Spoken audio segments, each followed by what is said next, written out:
Okay, this video is to present a brief introduction on Arnold Schoenberg's approach to composition and how it differs from the music that came before. So the music that came before the 1910s, 1920s was what we would call tonal music. So that means that it's music that's in a key. So if you remember on our music for the tin whistle, at the beginning of every line, there is a series, in the case of the tin whistle, of sharps. There could be flats depending on what key the music is in, but it tells you what key the music is in. And the kind of implication of music being in a key is that certain notes and groups of notes called chords played at the same time are more important than others and that they lead in a certain direction. And I talked about this in the little video at the piano that I did about Claude Debussy's music. So I just wanted to kind of review, at least in terms of melody, what a tonal melody sounds like and what that means for how we hear it. So we can just think about the melodies that we play in some of our cycles for a tin whistle. So I think one year we do Mary Had a Little Lamb, so I'm just going to play part of it and I'm going to stop. And it's a kind of cheating because you already know the tune, but I bet if you never had heard the tune before, you'd be able to finish it anyways. So here's the beginning of Mary Had a Little Lamb.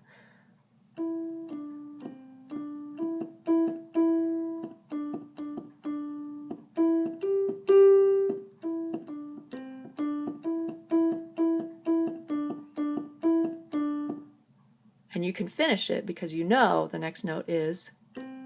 And even if you've never heard this song before, I think you would be able to hear. It just feels like it needs to go that direction because that note the notes that lead up to it need to go there to feel resolved, to feel complete. Similarly, something like Yankee Doodle that we did this cycle.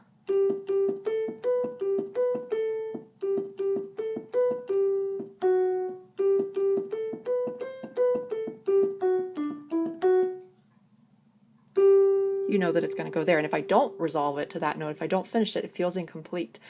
That's because this music is in a key, and there are certain notes that are more important than others, certain chords that are more important than others, and certain notes and chords that need to lead in certain directions. So this is the way that music had been composed for centuries. And Arnold Schoenberg, it had started, the kind of rules of the system had kind of been stretched and bent over the course of the years leading up to Arnold Schoenberg. You know, Strauss does more adventurous things with his harmonies, but they were still writing music that was in a key. It's still tonal. It still wants to go in a direction. And in the Debussy video, I tried to demonstrate how the harmony was starting to, with Debussy, to not be used in that way. And Schoenberg took that to the furthest extreme possible, basically. He felt like the system of composition that he had inherited and he began composing in as a young composer had been played out. All the possibilities had been exhausted. It was no longer possible to be creative within that system.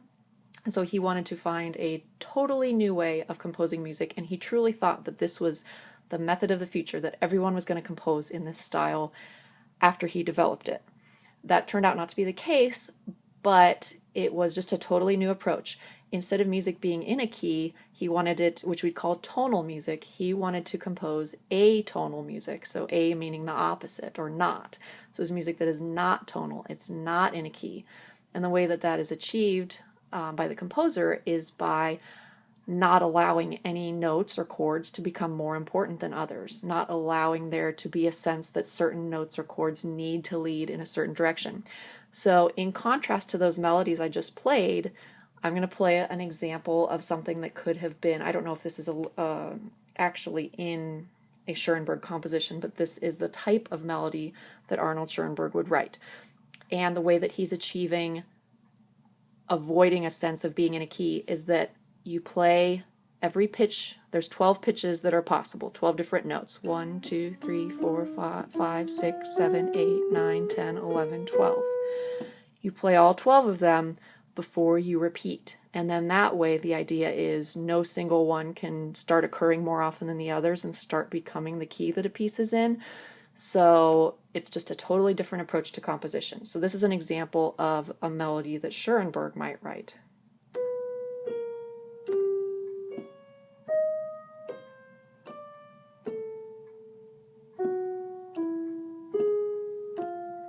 So there's no rhythm to that. I'm playing all the notes the same value. But I'll bet you that if I had stopped on the note before the last and asked you to sing the last note, I'll just do that. See if you feel like you know where it needs to resolve to or what the last note should be.